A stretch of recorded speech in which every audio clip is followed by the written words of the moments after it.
Hi guys, welcome back to another video of Topic NG. Today we're going to talk about Final Fantasy 15 that's going to come out for the PlayStation 4 and Xbox One. Square Enix is ready to launch its upcoming flagship game, Final Fantasy 15, which is considered to be the most anticipated title for many fantasy RPG gamers for this year. The game is finally going to be released after a decade since its first announcement in May 2006. Now that's a very long time for all you Final Fantasy fans out there for waiting 10 years, that's crazy. Unlike all the other previous titles in the Final Fantasy series, Final Fantasy 15 seems to be the most different one out of all of them. Why you ask? Well, simply because of its gameplay. This title seems to have finally removed the turn-based combat mechanics and switched to real-time instead. Now this can be seen as both a good and bad sign. Good in the way that the battles will be much more intense and feel real rather than the joy they felt when devising a strategy to take down foes. And instead, now we'll just have to move in and hack and slash till they win the battle. Leveling up has also changed in this game. In the earlier titles of the series where you used to gain experience by taking out foes in battles, Final Fantasy 15 does not have that anymore. Instead, you need to camp the night at a place in order to get all the experience.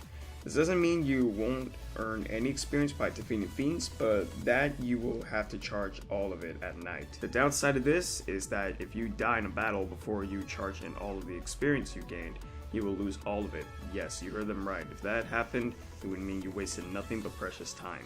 The number of summons of the game has also been reduced. So far we have speculated to see 6 summons, and correct me if I'm wrong pronouncing these names. Rema, Leviathan, Titan, Carbuncle, and 2 others. We have to wait to find out whether the list succeeds.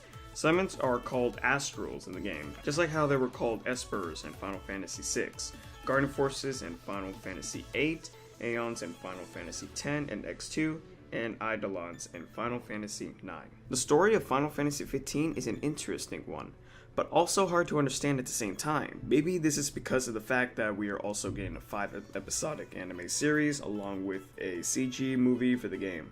All of this will contribute to the story of Final Fantasy 15, focusing on how Noctis, Ignis, Prompto, and Gladiolus. Now Gladio got to know each other, and also what happened while the whole gang was away from the Kingdom of Lucis when it was being attacked.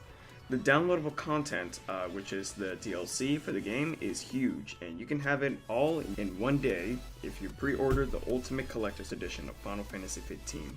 If you pre-order the game through the online PlayStation or Xbox One store, you will get some special bonus weapons, along with skins for the Regalia as well.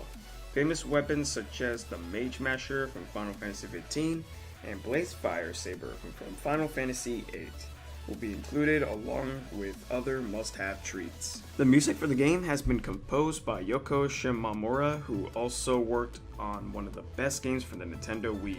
Xenoblade Chronicles, the main theme of the game, Somnus, is composed by her, and we will get to hear it on special occasions throughout Final Fantasy 15. Although it is a bit sad to not see Nobuo Uematsu or Takahata Ishimoto take the lead to compose the musical score for the game. Yoko so far has done an amazing job in making us feel that Square Enix has taken the right decision with bringing her in. Final Fantasy 15 director Jaime Tabata has said that the game will take more than 40 hours to complete if you are only focusing on the main campaign. The side quests will take around 100 hours to complete, which will easily increase the playtime of Final Fantasy 15.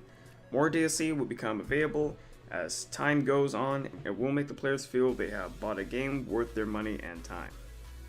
We believe Final Fantasy 15 releasing on September 30th definitely has a good chance at getting the Game of the Year award for 2016.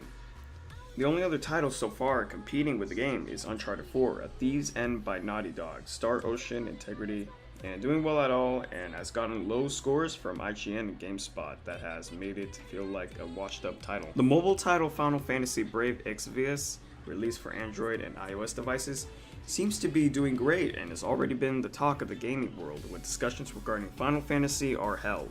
After a long time, a game has been developed for the series on the smartphones that features a story mode, along with wide exploration of maps, and since the game is free, we urge you to try it out as soon as you can.